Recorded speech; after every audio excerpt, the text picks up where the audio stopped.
What if I told you that a story about a great flood that destroyed almost all of humanity exists in over 200 cultures across the world? From the deserts of Mesopotamia to the jungles of Mexico, from ancient Greece to the outback of Australia, these civilizations never met. They never shared a single word. So how did they all tell almost the same story? Today, we're going on a journey across continents and millennia to uncover one of the strangest puzzles in human history, the flood myth. Nearly every ancient religion and culture has a version of it.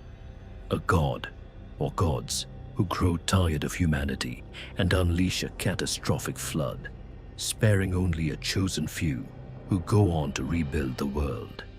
Coincidence, shared memory, or something written into the human mind itself? Let's find out.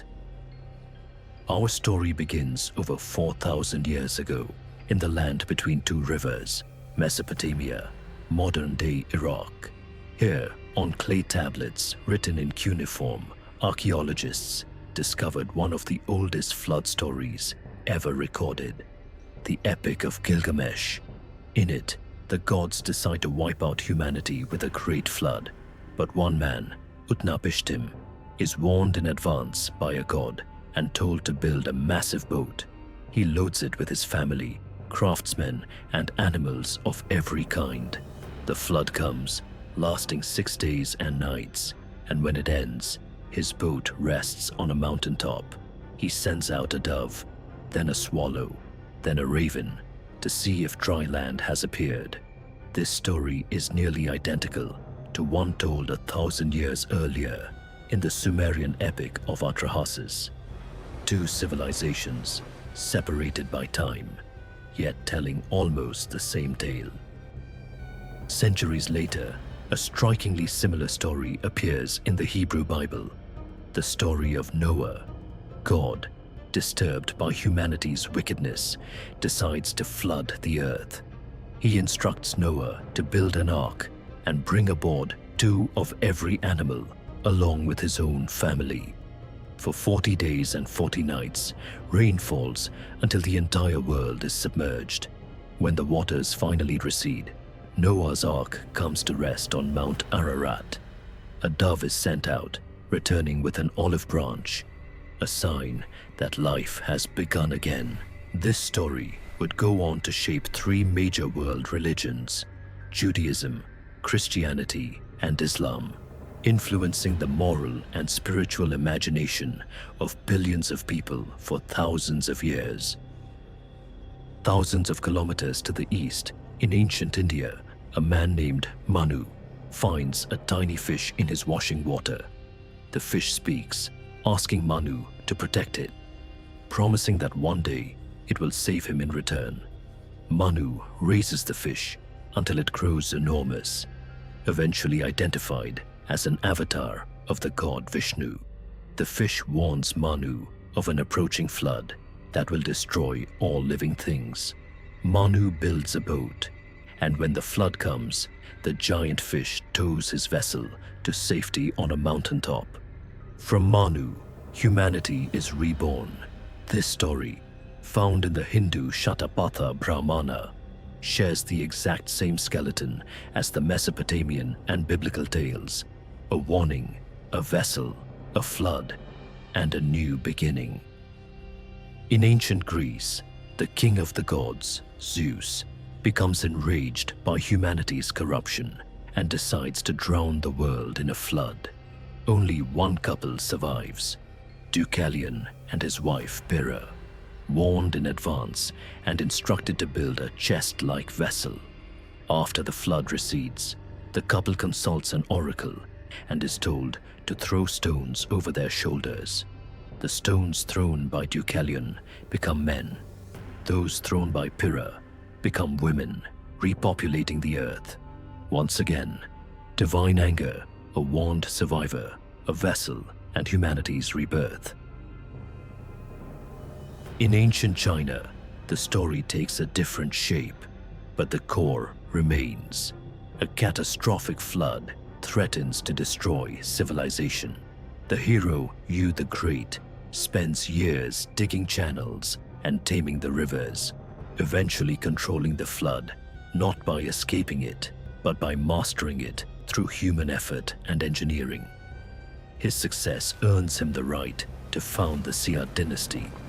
Unlike other flood myths, this one isn't about divine punishment. It's about human resilience and the triumph of effort over nature's chaos.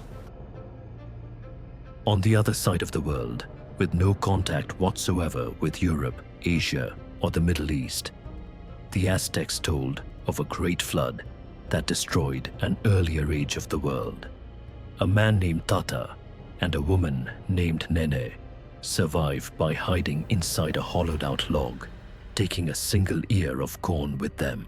The Maya, too, tell of a flood that washed away an earlier race of wooden humans who had failed to honor the gods, found in their sacred text, the Popol Vuh. Two civilizations isolated by an entire ocean, independently telling a story almost identical to those of Mesopotamia and the Middle East.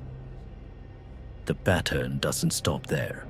Aboriginal Australian traditions, some of the oldest continuous cultures on Earth, tell of a great flood sent by ancestral beings to punish wrongdoing.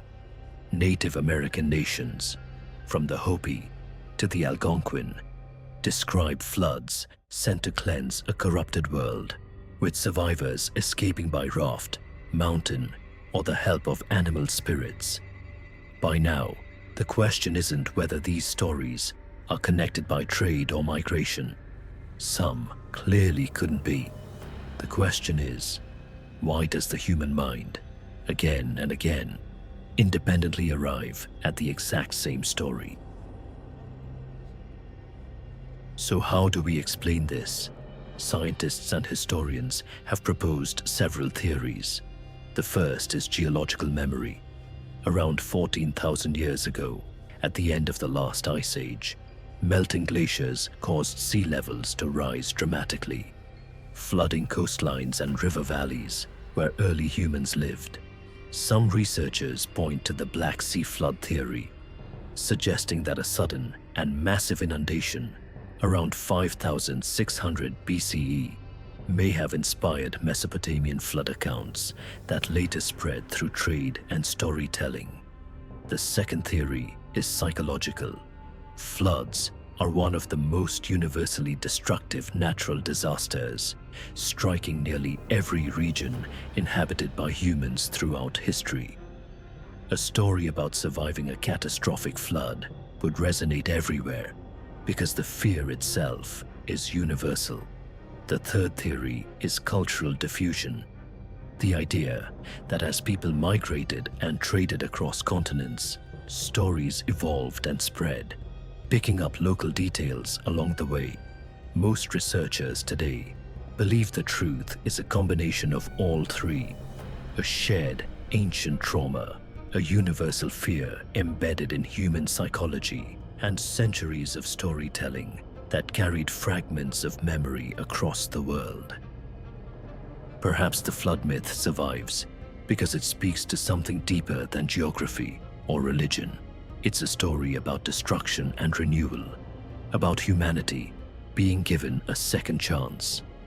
Every culture that ever feared the power of water also imagined a way to survive it: a boat, a mountain, a single act of faith. Maybe that's the real reason this story refuses to disappear. Not because we all witnessed the same flood, but because we all carry the same hope, that no matter how bad things get, something of us will remain to begin again. If you found this journey through humanity's oldest shared story fascinating, subscribe for more deep dives into mythology, ancient history, and the mysteries that connect us all. And let me know in the comments which flood myth surprised you the most.